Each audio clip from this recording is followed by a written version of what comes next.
Municipal corporation of Delhi पेश करता है आज की कहानी। आज की कहानी। नमस्ते प्यारे बच्चों, कैसे हैं आप? मैं हूं आपकी कहानी दोस्त। आज मैं आपको सुनाने जा रही हूं एक लोक कथा का नया स्वरूप। तो आइए सुनते हैं कहानी जादुई सुर।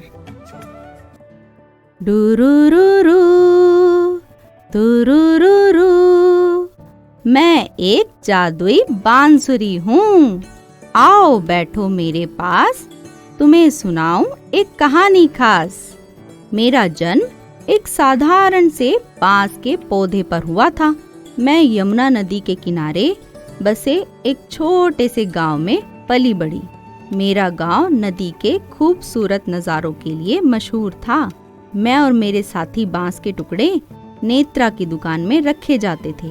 दुकान का कोना हमारा घर था। हम दिन भर वहीं बैठकर इंतजार करते थे कि कोई तो आए और हमें खरीद ले।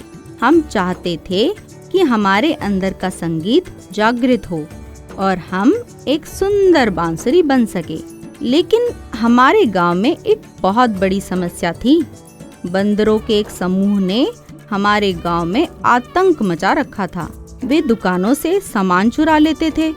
खिलौने, पैसे, खाने का सामान कुछ भी नहीं छोड़ते थे। हम बांस के टुकड़े भी उनके निशाने पर थे। हमें डर था कि कहीं वे हमें भी उठा ले जाएं। हम हर रोज इस डर में रहते थे कि कहीं कोई बंदर ना आ जाए और हमें नुकसान ना पहुंचा दे। हमारी जिंदगी बहुत उबाऊ और डरावनी हो गई थी।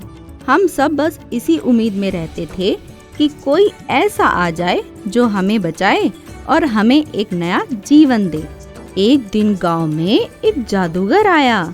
उसने मुझे दुकान से उठाया।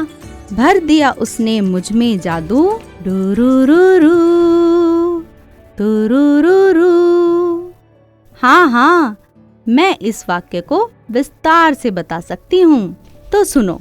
एक दिन हमारे गांव में एक अजीबोगरीब आदमी आया। उसने चमकीले कपड़े पहने हुए थे। उसके सर पर एक काली टोपी थी और उसने एक काला चश्मा भी लगा रखा था।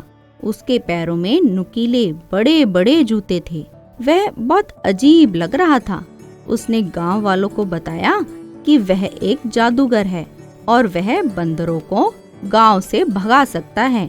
लेकिन इसके बदले में उसने गांव वालों से कुछ पैसे मांगे। मुझे नहीं पता था कि वह मुझे ही इस काम के लिए चुनेगा। लेकिन जब उसने मुझे देखा तो उसकी आंखें चमक उठी।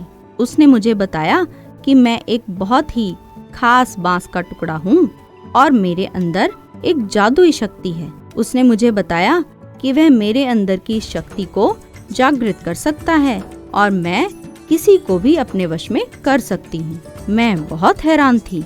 मैंने कभी सोचा भी नहीं था कि मेरे अंदर इतनी ताकत होगी। मुझे लगा कि मैं बहुत खास हूँ। मुझे लगा कि अब मुझे बंदरों से डरने की कोई जरूरत नहीं है। जादूगर ने बजाई धुन, बंदर हो गए सब गुमसुम। चले सब जादूगर के पीछे, जैसे हो सब आंखें मीचे। जैसे ही जादूगर ने मुझे यानी अपनी बांसुरी बजाना शुरू किया, मुझसे जादुई सुर निकलने लगे। गांव के कोने कोने से बंदर निकलने लगे। कुछ बंदर घरों की छतों से कूदकर नीचे आए, कुछ पेड़ों से उतर कर आए, कुछ खाली पड़े मकानों से बाहर निकले। वे सब जादूगर के पीछे पीछे चलने लगे। वे मानो जादूगर के आदेश का इंतजार कर रहे थे। जादूगर और बंदरों का यह समूह यमुना नदी के किनारे पहुंचा, जहां जादूगर ने अपनी बांसुरी की धुन बदल दी। धीरे धीरे बंदरों का रूप बदलने लगा। वे अब बंदर नहीं रहे, बल्कि मछली बन गए थे। कुछ मछलियां मोटी थी तो कुछ मछलियां छोटी थी।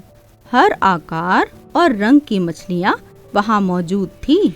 जैसे ही वे मछलियों में बदल गए, उन्होंने एक एक करके यमुना नदी में छलांग लगा दी।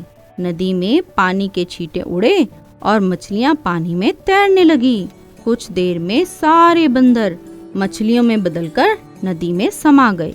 बांसुरी का जादुई सुर देर तक यमुना नदी के पानी के ऊपर लहराता रहा। कहते हैं तभी से यमुना नदी में इतनी सारी मछलियाँ मिलने लगी है।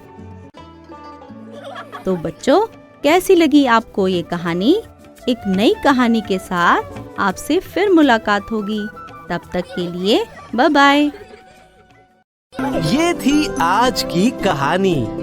आज की कहानी An initiative by Municipal Corporation of Delhi.